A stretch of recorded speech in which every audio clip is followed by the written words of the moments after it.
નમસ્કાર મિત્રો, ધજડી primary school YouTube ચેનલમાં હું વિશાલ ગોહિલ આપનું હાર્દિક સ્વાગત કરું છું. આગળના વિડીયોમાં આપણે જોયું કે જીમેલ દ્વારા નવું ઈમેલ એકાઉન્ટ કઈ રીતે ક્રિએટ કરવું. દરેક વ્યક્તિને ઈમેલ આઈડી હોવું ફરજિયાત છે. ક્યારેક તમે ડિજિટલ માટે કામ કરો છો તો દરેક શિક્ષક મિત્રો પાસે, વિદ્યાર્થી પાસે અથવા તો જે વ્યક્તિઓ કમ્પ્યુટરનું કામ કરે છે, ડિજિટલ ટેકનોલોજી સાથે જોડાયેલા છે, એની પાસે એક પોતાનું ઈમેલ આઈડી હોવું જરૂરી છે. તો એમાં આપણે જોયું કે ઈમેલ આઈડી કઈ રીતે ક્રિએટ કરવું. હવે આજના વિડીયોમાં આપણે જોવાનું છે કે ઈમેલ આઈડી દ્વારા આપણે નવો મેલ કઈ રીતે મોકલી શકાય. આપણે નવો મેલ જે છે એ બીજા કોઈ વ્યક્તિને મોકલવો હોય તો કઈ રીતે મોકલી શકાય તેની આપણે આ વિડીયોમાં ચર્ચા કરવાની છે.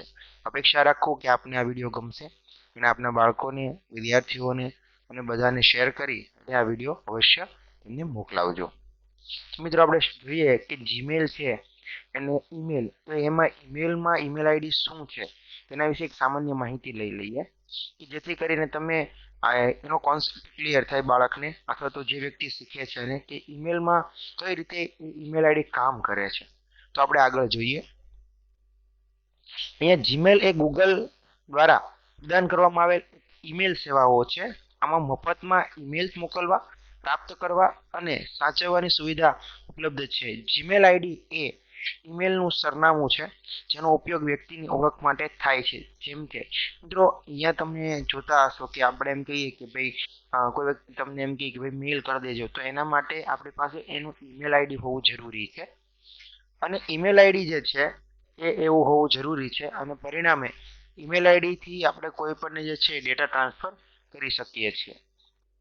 હવે આગળ આપણે જોઈએ તો ઈમેલ આઈડી કઈ રીતે બનેલું હોય છે તો એની આપણે ચર્ચા કરીએ. તમને વધારે ખ્યાલ આવશે કે અહીંયા મેં એક ઈમેલ આઈડી આપ્યું છે કે ભાઈ vishalgohil30@gmail.com. તો મિત્રો અહીંયા તમે જો જુઓ છો તો એ જ્યારે તમે ઈમેલ આઈડી ખોલો છો તો તમે ઈમેલ આઈડી ની અંદર અલગ અલગ ઇનબોક્સ જુઓ છો કે જ્યાં તમે તમારા નવા મેસેજ આવે છે. મિત્રો તમે ફોનમાં પણ જોતા હશો જેમ ટેક્સ્ટ મેસેજ આવે છે એમ ઈમેલ ની અંદર ઇનબોક્સ લખેલું હોય છે. ત્યાં તમને કોઈ પણ વ્યક્તિ નવો મેસેજ મોકલે તો ઈમેલ કરે તો એમાં તમને જોવા મળશે. અને ખાસ ધ્યાન રાખજો કે કોઈ નવો ઈમેલ આવે તો એ જરા બોલ્ડ અક્ષરમાં તમને દેખાશે, જેથી કરીને ઈમેલ તમે ખોલી નાખ્યા છે તો તમને ખ્યાલ આવશે કે બોલ્ડ અક્ષરથી જે ઈમેલ આવેલો છે, મતલબ કે તમને દેખાય છે એનું ઈમેલ આઈડી અથવા તો એનું સબ્જેક્ટ, એ તમારે ખોલવાનું બાકી છે. પછી મિત્રો સેન્ટ મેલ છે. તમે જે મેસેજ મોકલ્યા છે તેની યાદી હશે સેન્ટ મેલમાં. તમે કોઈને મેલ કર્યો હોય તો એની યાદી અંદર તમને જોવા મળશે. ત્યાર પછી ડ્રાફ્ટ એવું તમને જોવા મળશે ઈમેલ આઈડી ખોલ્યું હશે એટલે જે મેસેજ તમે મોકલ્યા નથી પરંતુ લખીને રાખ્યા છે. મિત્રો તમે લખતા લખતા ઈમેલ આઈડી તમારું ખુલ્લું છે અને કોઈ મેસેજ લખતા લખતા તમારે કઈ કામ આવી ગયું અચાનક તમે બંધ કરી દો છો તો બધા જ મેસેજ તમારા જે લખેલા છે અડધા લખેલા હોય બરાબર, તો એ તમને ડ્રાફ્ટમાં જોવા મળશે. પછી મિત્રો સ્પામ છે. તેમાં અનિચ્છનીય અથવા તો બિનજરૂરી મેસેજીસ છે. જીમેલમાં ઘણા બધા ફીચર્સ છે જેમ કે ઓર્ગેનાઇઝેશન્સ માટે લેબલ્સ, પછી સરખા મેસેજને ગ્રુપ કરવા માટે થ્રેડ્સ મેસેજિંગ છે અને ગૂગલની અન્ય સેવાઓ છે, સર ઇન્ટિગ્રેશન જેમ કે ગૂગલ ડ્રાઈવ છે, ગૂગલ કેલેન્ડર છે વગેરે. મિત્રો તમને સ્પામની અંદર બધા મેસેજ છે તમને પસંદ થતા હોય છે. તો હું તમને એટલા માટે સમજાવું છું કે એક એક બાબતો જો આપણે સમજીએ તો એનું જે આપણને પાયાની માહિતી છે આપણને સમજી શકીએ આપણે અને આપણું કામ સરળ બને. હવે ઈમેલ આઈડી ના દરેક ભાગને સમજી લઈએ કે ઈમેલ આઈડી જે છે સામાન્ય રીતે 3 ભાગમાં વહેંચાયેલું હોય છે. એમાં મિત્રો આપણે જોઈ લઈએ કે 3 ભાગ કયા કયા છે તો એ આપણે આગળ જોઈએ. તો પહેલું જે છે મિત્રો, તો ઈમેલ આઈડી તમે જોવો છો vishalgohil30@gmail.com આપને દેખાય છે. એમાં યુઝર નેમ છે. આ એક પ્રકારનું અનન્ય નામ છે જે વપરાશકર્તા તેમના ઈમેલના સરનામા માટે પસંદ કરે છે. આગળના વિડીયોમાં આપણે જોયું કે ઈમેલ આઈડી કઈ રીતે બનાવાય, એમાં યુઝર નેમ આપણે પસંદ કરવાનું હતું. તો અહીંયા મેં યુઝર નેમ vishalgohil30 પસંદ કરેલ છે, રાઈટ. તો એ તમે જોઈ શકો છો. ત્યારબાદ @ છે જેને આપણે સિમ્બોલ કહેશું, તેને આપણે સેપરેટર પણ કહી શકીએ છીએ કે જે યુઝરને ડોમેનથી અલગ કરે છે. તો એને આપણે @ જે છે એ સિમ્બોલને તમે જોઈ શકો છો. આ સિમ્બોલ યુઝરને ડોમેનથી અલગ કરવા માટે કામ કરે છે. પછી મિત્રો ડોમેન નેમ છે. આ એ ડોમેન નેમ જે છે સર્વરનું નામ છે જે દ્વારા ઈમેલ સેવાઓ પૂરી પાડવામાં આવે છે. સામાન્ય રીતે આ 2 ભાગમાં આમ તો વહેંચાયેલું હોય છે. તો મિત્રો ડોમેન અહીંયા કોઈ કહેશું તો કે દાખલા તરીકે gmail.com, તો એ કેનું ડોમેન છે. હવે મિત્રો સર્વિસ પ્રોવાઈડર. સર્વિસ પ્રોવાઈડર દાખલા તરીકે જીમેલ જે છે તો એ જીમેલ જે છે એ ઈમેલ સેવા પૂરી પાડે છે એટલે કે સર્વિસ પૂરી કરે છે એટલે કે એને સર્વિસ પ્રોવાઈડર કહેવામાં આવે છે.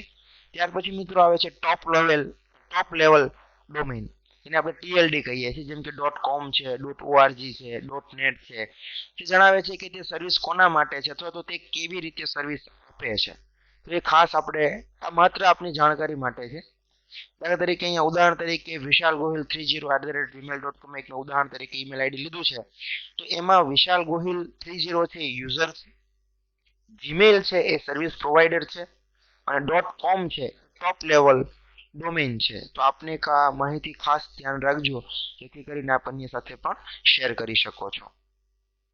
હવે જીમેલ દ્વારા ઈમેલ કેવી રીતે મોકલી શકાય? મિત્રો આપને કોઈ વ્યક્તિને ઈમેલ મોકલવો હોય, બરાબર, કોઈ સંસ્થાને મોકલવો હોય, કોઈ સ્કૂલને મોકલવો હોય, કોઈ કંપનીને મોકલવો હોય, તો એ ઈમેલ કઈ રીતે આપણે મોકલી શકાય, કઈ રીતે એમાં એટેચમેન્ટ કરી શકાય એની આપણે આગળ વાત કરવાની છે.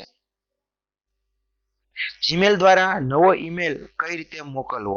મિત્રો તમને આગળ પણ વાત કરી છે કે મોસ્ટ આઈએમપી તમે ઈમેલ કઈ રીતે મોકલો છો, બરાબર, એના ઉપર તમે જવાબ મેળવી શકો છો. ઘણી બધી માહિતીઓ તમે ઈમેલ દ્વારા એક્સેસ કરાવી શકો છો. ઈમેલ મોકલવા માટે પહેલા શું કરવું? મિત્રો ખાસ ઈમેલ મોકલવા માટે પહેલા શું કરવું કે અહીંયા મેં તમને સ્ક્રીનશોટ આપ્યો છે, તેમાં ઇન્ડિકેશન પણ કર્યું છે કે સૌપ્રથમ તમે ગૂગલ ક્રોમને ઓપન કરો.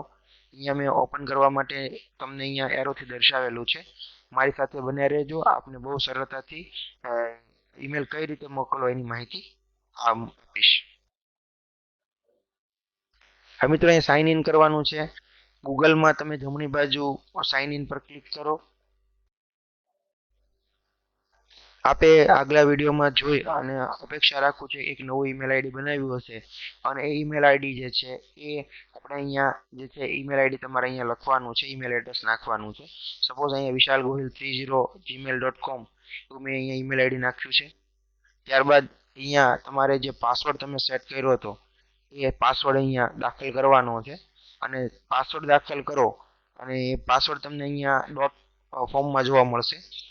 પાસવર્ડ દાખલ કરી અને તમે નેક્સ્ટ બટન પર ક્લિક કરો. જોઈ શકો છો અહીંયા નેક્સ્ટ બટન છે, તેના પર તમારે ક્લિક કરવાનું છે. ત્યારબાદ મિત્રો અહીંયા તમારું ઈમેલ આઈડી ખુલી જશે. હવે તમે ઈમેલ આઈડી ની અંદર તમને જે બોક્સની બાજુમાં જે ઘણા બધા ફીચર્સ છે અથવા તો એના જે અમુક ઓપ્શન્સ છે મેં તમને આગળ સમજાવ્યા છે.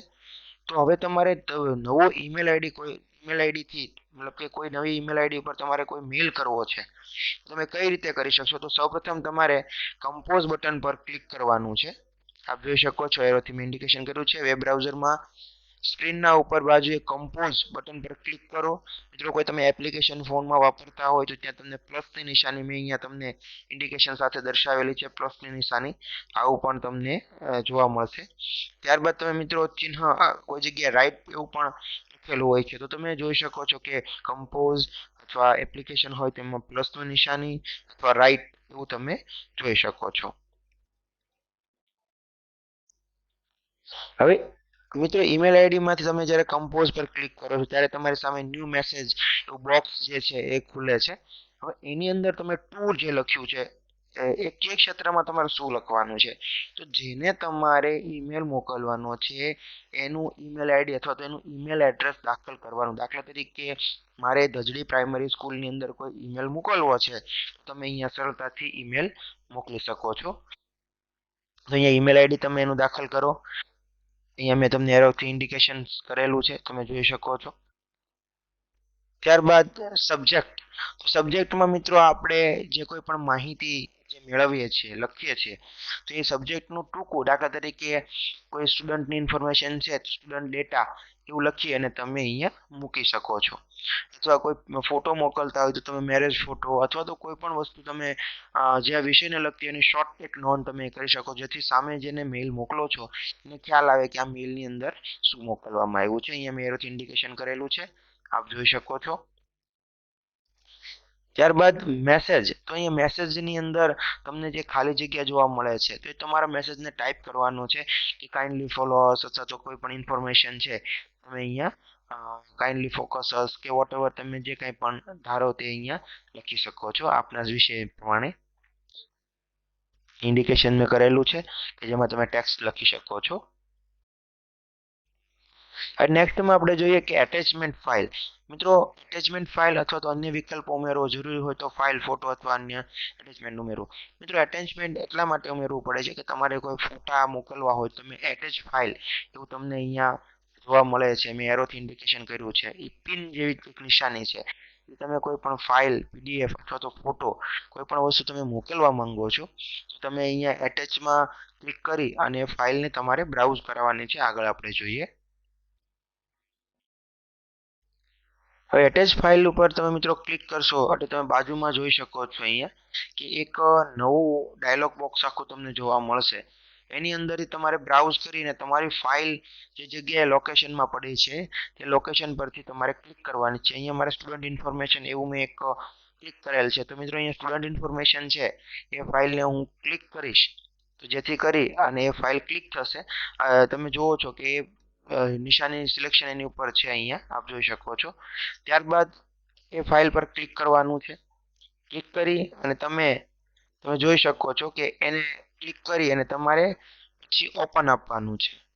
જે કોઈ પણ ફાઇલ હોય એને તમે સિલેક્ટ કરો છો તમે એને અહીંયાથી ઓપન આપો. અહીંયા મેં ઇન્ડિકેશન કરેલું છે આપ જોઈ શકો છો.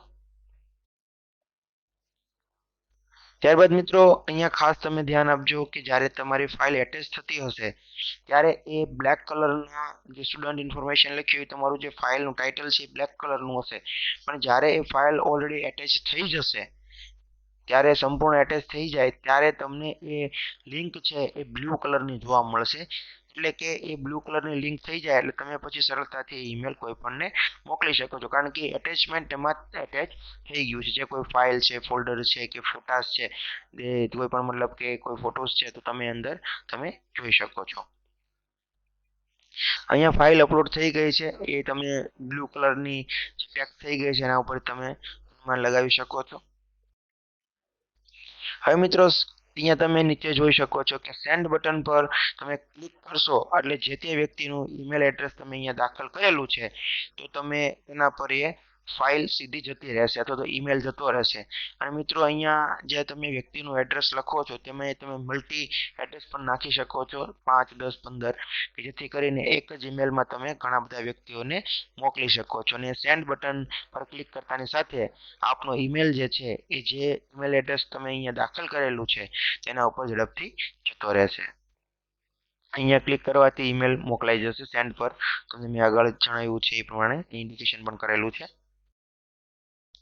આ રીતે તમે સરળતાથી જીમેલ દ્વારા નવો ઈમેલ મોકલી શકો છો. મિત્રો ઈમેલની ખૂબ અગત્યતા છે. ઈમેલ એક બે વખત પ્રેક્ટિસ કરશો એટલે સરળતાથી કઈ રીતે મોકલી શકાય એ વિડીયોના માધ્યમથી મારે જણાવવાનો સતત પ્રયત્ન છે.